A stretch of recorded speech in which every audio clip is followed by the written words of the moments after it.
Bonjour à tous et bienvenue dans Édifie-moi. Nous abordons le 5e épisode de notre saison intitulé La gestion des priorités. C'est la première saison. Aujourd'hui, nous allons aborder la 4e priorité qui est le service. Depuis le début de cette saison, nous avons commencé par une pyramide qui retrace hiérarchiquement les niveaux de priorité. Le premier niveau, c'est Dieu. Ensuite, le chrétien. Ensuite, la famille, que nous avons abordé dans le précédent épisode. Et là, nous abordons le ministère.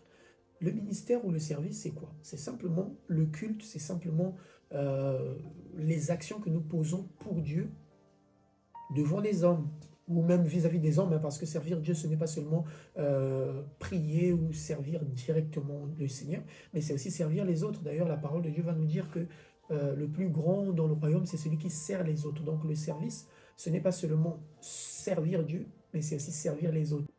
Par contre, le service, ce n'est jamais se servir. On ne se sert pas. Donc aujourd'hui, en termes de service, il y a un mot que moi j'aime beaucoup, c'est le mot grec doulos qui veut dire esclave. Ce mot explique réellement la véritable condition du serviteur. C'est un esclave qui a bazardé, qui a troqué sa volonté contre la volonté de Dieu. En fait, pour lui, sa volonté n'existe plus. Job va dire, j'ai fait plier ma volonté aux paroles de ta bouche. Et j'entends peut-être quelqu'un qui va dire, bah du coup, tu aurais dû commencer par là, en termes de priorité, puisque ma volonté ne compte pas. Donc, il y a d'abord Dieu, en plus les services. Non, il y a Dieu, ensuite moi, parce que ma volonté, elle ne compte pas. Mais je suis un vase. Si je dois être un vase d'honneur, propre à mon maître et utile pour toute bonne œuvre, il faut que je sois un vase pur. Et la pureté du vase dépend de deux facteurs, comme on les avait vus, du facteur spirituel, donc ma relation avec Christ, et du facteur psychologique, c'est-à-dire ma relation avec moi-même. Il y a des gens, ils sont tellement dans la culpabilité qu'ils n'ont pas osé se pardonner eux-mêmes d'un péché qu'ils avaient commis il y a 17 ans. Il y a quelqu'un, il est rentré en retraite, juste parce qu'il voulait se mortifier ou se scarifier, parce qu'il voulait juste meurtrir son corps du fait des péchés qu'il a commis lorsqu'il était jeune. Donc c'est pour dire que on ne peut pas servir Dieu efficacement si nous-mêmes nous n'allons pas bien. Donc raison pour laquelle nous abordons aujourd'hui la notion du service. Le service, c'est la responsabilité de tous les enfants de Dieu. Dans le psaume chapitre 100, le verset 2, il nous est dit « Servez l'Éternel, vous tous, habitants de la terre ». C'est-à-dire c'est une recommandation. J'ai même envie de dire que c'est une obligation de servir le Seigneur. Sauf que servir le Seigneur, c'est aussi avant tout savoir s'équilibrer, être en mesure de bien prendre soin de sa famille, de sa relation avec le Seigneur. Donc c'est pour dire, mes frères, mes sœurs, qu'on peut servir, mais servir, ce n'est pas courir vite en besogne. Si tu n'as pas d'abord réglé le problème avec ton frère, ne donne pas l'offrande.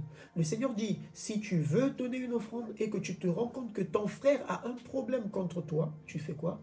Tu laisses ton offrande sur l'autel et tu cours très vite pour régler. Ça veut dire que pour Dieu, ce qui est plus important, ce n'est pas le service que tu lui rends, ce n'est pas le ministère que tu lui rends.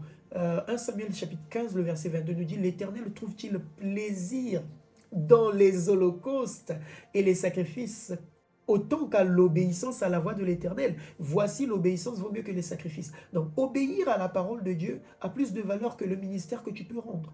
Si la parole de Dieu te dit que celui qui ne prend pas soin des siens est pire qu'un infidèle et il a renoncé la foi, tu n'obéis pas à cette parole, mais tu préfères aller rendre ministère.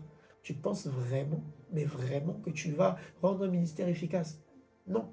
Donc, c'est pour dire, avant de courir dans le ministère, avant de courir pour imposer les mains aux gens, restons d'abord à Jérusalem.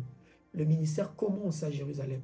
C'est dans ta propre maison. C'est quand tu prends soin de ta propre famille que tu peux aller en Judée, en Samarie et jusqu'aux extrémités de la terre. D'ailleurs, la parole de Dieu va nous dire quoi? Si quelqu'un ne prend pas soin de sa propre maison, comment prendra-t-il soin de l'église de Dieu? Donc voilà ce que je tenais à nous dire. Et d'ailleurs, j'avais une question. Est-ce que tu peux me répondre juste dans les commentaires? Toi, qu'est-ce qui te motive à servir Dieu? Quelle est ta réelle motivation? Parce qu'il y a des gens qui servent Dieu parce qu'ils veulent avoir un nom. Ils veulent avoir des abonnés sur Instagram, avoir de la renommée, de la réputation, où en fait, ils se servent de Dieu au lieu de servir Dieu. Est-ce que tu fais partie de ces personnes? Parce que ceux qui se servent de Dieu au lieu de servir Dieu sont déséquilibrés. Que Dieu te bénisse.